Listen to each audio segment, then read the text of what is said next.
My gold digger girlfriend. Hi, I'm Bruce. I moved to New York when I was just 10 years old. Back then, my dad was a martial arts teacher, and we had a small martial arts school. Soon, my dad's business grew, and our martial arts school was becoming famous. We were earning good. I was one of the best students in my dad's martial arts school, and so I was famous too. With time, I grew up. I recall I was 16 when I first saw Annie. Annie was a charming and beautiful girl. She was new to our martial arts school, and I wanted to be close to her, so I started teaching her myself. Dad did not bother to interrupt. 2 years passed, and I was still teaching Annie. Annie had a hard time learning martial arts. She was so sensitive and feather-like. Every time she tried something new, she would eventually end up twisting her wrist or ankles. I was so used to it that I would immediately start massaging her wrist. Soon, the fondness between us grew. I loved her so much, and one day I decided to talk to her about my feelings. I gave her a rose and asked her, "Will you be my girlfriend?" She smiled and hugged me. I was on the moon. I never thought that she would say a yes so instantly. Then we started dating. She was very fond of shopping. I used to take her shopping every week.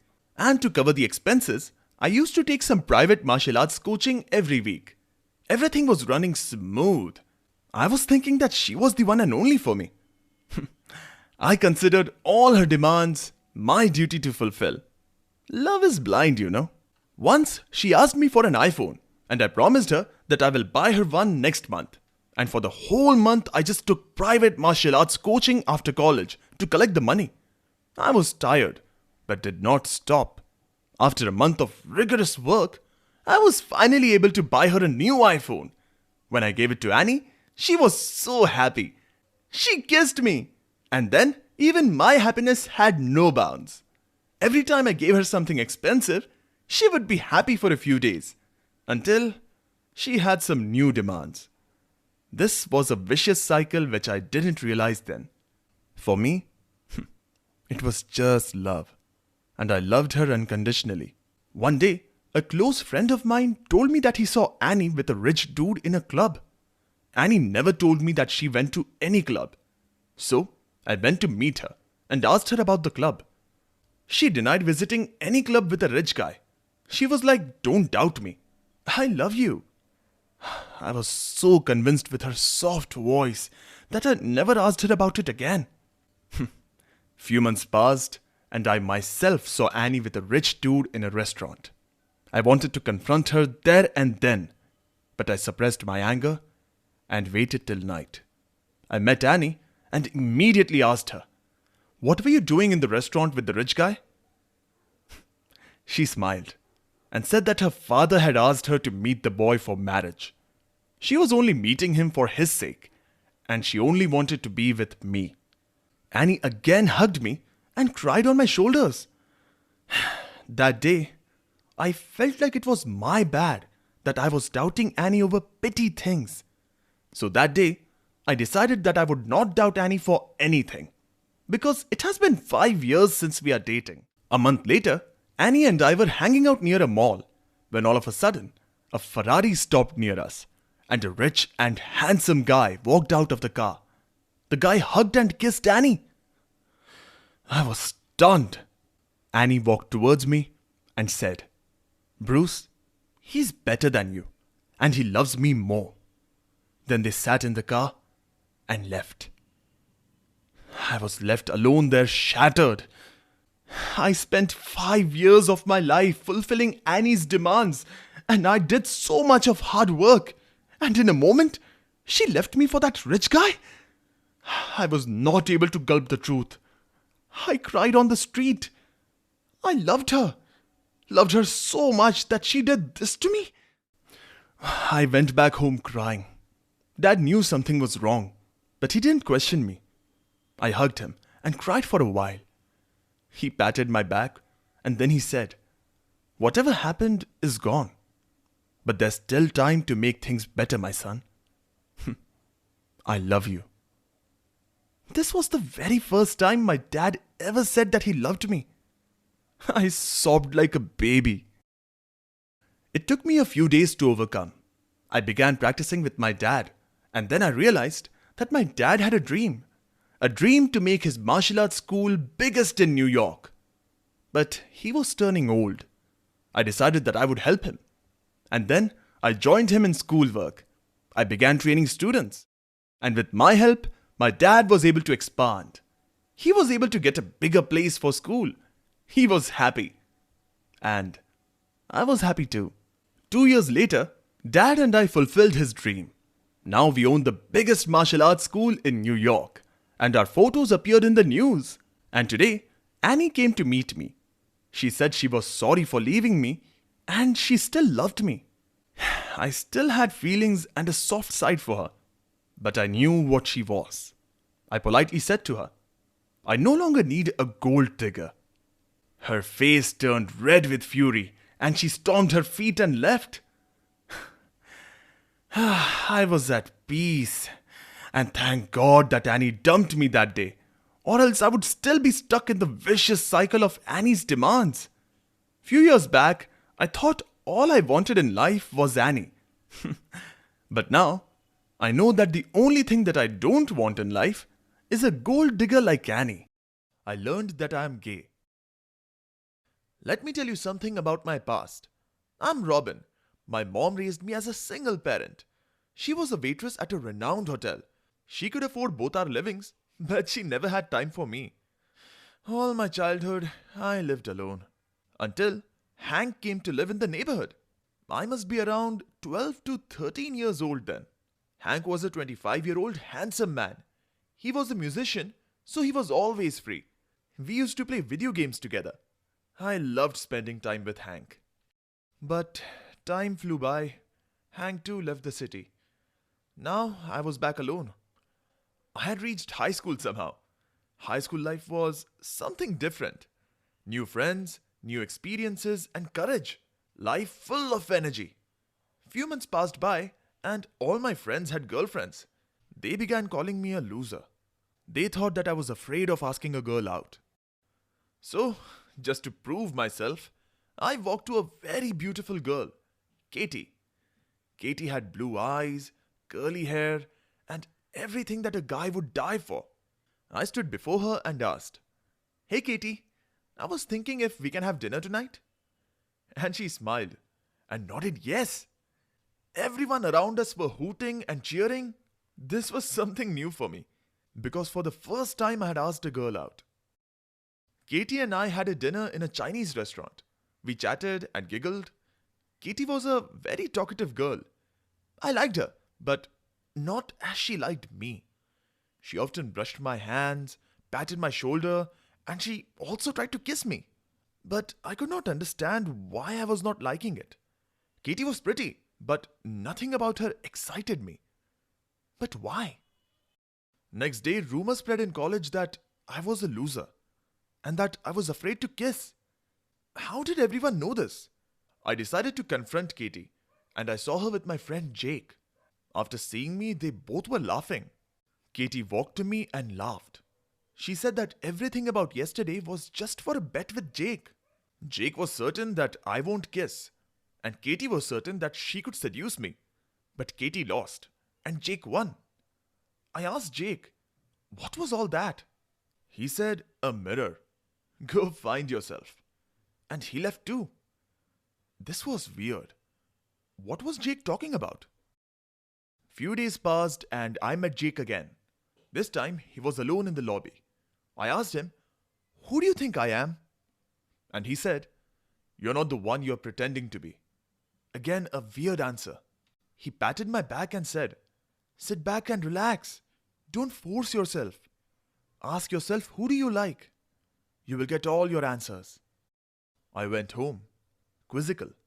I could not sleep, so I sat down and tried to solve this puzzle. I asked myself, whom do I like the most? And I was shocked. I saw Hank. I love his body, his muscles, and everything about him. I was lost in my thoughts, and I was imagining that Hank kissed me. I so loved the moment. I was totally taken by it. But then, guilt crept in. I began thinking that this is not right. I cannot like men. This is wrong. I was blaming myself. The next day, I went in search of Jake. Paranoid, I told him everything. He took a deep breath and said that he already knew about it. I asked again, but how? And he replied because even he feels the same. He expressed how he liked boys more than girls and openly accepted that he's gay. I was shocked at first. But later on his words made sense. For the very first time, I realized I was different. And that's not a crime. I did not do anything wrong, and it's perfectly okay to like boys. My guilt was gone.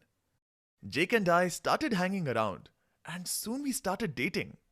I liked Jake. He was very funny and caring. But then something awful happened. My mom was worried why on earth I have no girlfriends. She inquired all my friends and she came to know that I was gay. She was shocked. She could never accept that her son could be gay. She confronted me, yelled at me, scolded me. I tried to convince her that I was happy the way I am. But things were getting worse. Years passed and I was a graduate now. On my graduation party, she tried to set me up with her friend's daughter. I sensed her plan and moved away. Few days later, Mom came in my room and gave me a notice that if I wished to be her heir, then I would have to marry a girl, or else I would not be getting anything. I smiled and said, I would rather live on a street than spoiling an innocent girl's life. My mom was furious. She summoned me to abandon the house. I knew she was angry and I thought maybe she needed some time alone for her to digest the fact that her son is gay. I moved in with Jake. We were inseparable from college. I got a job as a banker. Jake is working too. We have an apartment of our own and we live together happily. Few days back, I got a call from the hospital that my mom is not well. But when I wanted to meet her, she asked me not to show my face again. She was still furious. I could not understand what on earth did I do wrong. I was the way I am and I can't change myself. I like boys and that's how God has made me. I just have one wish, that one day my mom would understand me and accept me the way I am. I love you, Mom. Hey, I am Betty. I study in high school. I am pretty popular among all. That's because of my nature to prank everyone. I had pranked my parents, my brother, and almost everyone I had met. But this prank became fatal for me. No, I did not injure myself physically, but I was shattered into pieces by his one smile. Me and my gang planned a paint bucket prank on whoever enters the class. And it happened that our new Professor Jake was trapped. I was certain that I would get detention, but the very next moment, he smiled and laughed heartily. Even I did the same with my teacher. You guys just reminded me of my past. He could not control his laughter and said he would return in a while. His first impression was enough to slaughter me. Oh, his smile, I can never forget it. Although he was my professor, but I had fallen for him. He returned in a while. He had changed his clothes and the smile was still there on his face. He asked, anyways, whose plan was it? And the whole gang looked at me. He walked to me. You seem to be the leader of the gang. That was a nice prank. What is your name? I was lost. He waved at me and then he again asked, what's your name? I said Betty hurriedly. Nice to meet you, Betty. I am Jake. He put his hand forward for a handshake and I remember how my hands were trembling. I was nervous. I had never been so nervous my entire life. How can I be like this? I am supposed to be a bully, but something was different. Whenever I saw him, I was lost. My gang soon noticed me and began to tease me by his name. Betty has fallen for the professor. Betty has fallen for the professor. They sang this all day and irritated me. Soon, everyone in the class knew how I feel about the professor. The news spread like wildfire. And soon enough, It reached the professor's ears. He called me one day after the school. I was tensed. I knew I was wrong, and what impression will it leave on the professor? But to my dismay, the professor wasn't even angry with me. He said, "In your age, these things do happen." And then he narrated his own story of how he had a crush on his biology professor. To comfort me, he even added, "Do not worry about your friends teasing you. They will always, but that shouldn't bother you." That day, I felt what an amazing person Jake was. None of my other professor had ever spoken to me. But Jake was different. My classmates continued to tease me, but they didn't bother me anymore. I was more interested in what Jake had in store for me. Soon, we started meeting after school. We hanged out together. I now began to call Jake by his name. Jake was fun to be with. He would talk to me as a friend. I even forgot that he is twice my age and was my professor. In this school prom, I danced with Jake. Oh, what a memory I could never forget. And then, he came to drop me at my place. This was the moment. I was totally into him, and he knew it. And then, we kissed for the first time. I was over the moon. That night, I could sleep thinking about Jake and me. I had never dreamt that I would ever date my professor. A day later, he invited me to his house. This was our first date. We spent quality time together, and then he took me to his bedroom. We kissed and made out. I was no longer a virgin, but I was happy. I had found the man I loved. The man who cared for me. We would hang around together, watch movies, and enjoy every moment of our life as if we were the soulmates. This continued of almost 6 months. Until one day at parents-teachers meet, my father came to school. He was shocked seeing Jake, and even Jake was terrified. I inquired, "What's wrong, Dad?" But he did not reply. I asked Jake, "What is it?" And he did not answer me. I was confused and wanted to know the matter. My father took me home, and all the way, I kept asking him what the matter was. Finally, when we were home, he broke his silence. "Jake is my son." What? My whole world was a lie. How can it be? I asked. My father added, "Jake's mother was pregnant when she was only 17, and my father backed out." And since that day, Jake's mother never ever saw him. By that means, Jake was my stepbrother. Oh no! What had we done? I was dating my own brother? I slept with my brother? What? I was devastated. I didn't understand what should I do. I cried and cried. Guilt was building inside me. Oh, what have I done? I shouldn't have. In my guilt, I left my home haphazardly. I didn't know where I was heading. I kept walking until I heard a loud noise. Boom! I met with a fatal accident and now I am in the ICU. I don't know what would happen to me. Will I live or die? Was it my fault that I dated my own brother? Answers are yet to be found. If I live, I would surely suffer my guilt. It's better that I die and rest in peace. If you like my story, do comment and subscribe to our channel.